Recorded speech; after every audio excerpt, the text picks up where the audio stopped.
11. bab. Manga ölçügüç orunda işletişke qo'mish berildi ve bir ovoz manga mundaq dedi.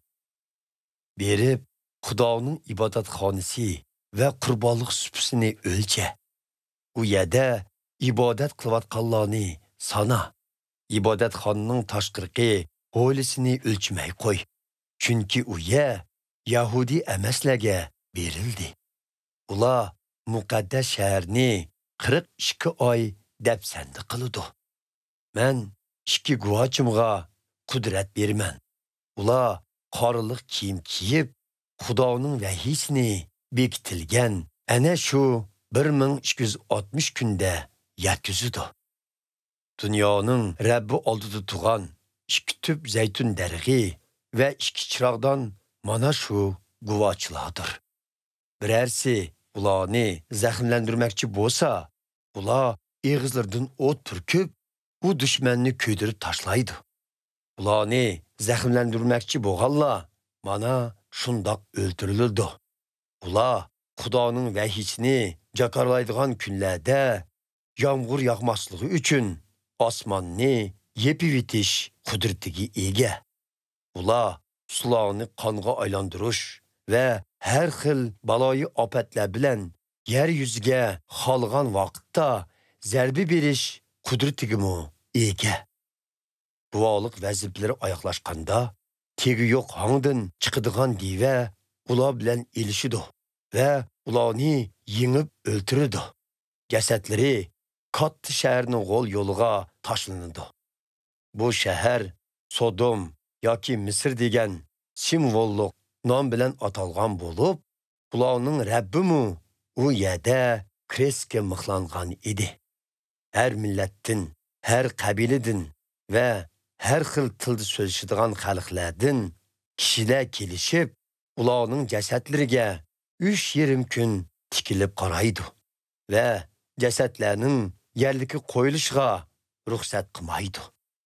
Yer yuzida yashaydiganlar ularning bu ahvolidan xushallikqa cho'mib, hech bayram o'tkazidi. Bir-biriga hadiyalar avatishidi. Chunki bu ikki payg'ambarning so'zi insonlarning vijdonlariga tikandek sanjilib, ularga qaqshatquch zarba bergan edi. 3,5 kundan keyin ikki payg'ambarning teniga Xudodan kelgan hayotlik nafsi kirdi ve ular o'rnidan turdi. Ularni ko'ganlar intayin aloqzodi bo'lib ketishdi. İki payg'ambar arshdan kelgan jaronliq bir ovozning "Bu yoqqa chiq" deganligini angladi ve raqiblarining ko'z oldida bir bulut ichida osmonga ko'tarildi. Dal shu chaqda zemin shiddatli tavrandi. Shaharning 10dan biri gumron bo'lib, 7,000 kishi halok bo'ldi. Qolganlari intayin qo'rqishib, arshdagi Xudoni ulug'lashdi. İkinci baloyi ofat o'tib ketdi. Endi 3. baloyi ofat kelishga oz qoldi.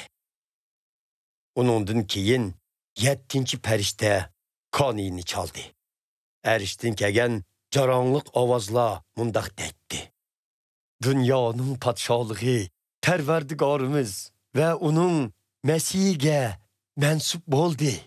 U ebedil ebed hüküm sürgüsü. Xudoning oldidagi o'z taxtlarida o'tirgan 24 yetakchi yerga bosh qo'yib, Xudoga sajda qilib, mundaq deyishdi. Hozir ve ezelden bor bo'lgan hammaga qodir Parvardigor Xudo, shukrlar bo'lsin sana. Chunki ulug' qudrating bilan hukmingni yurgizishga boshlading. Xalqlar g'azablangan edi.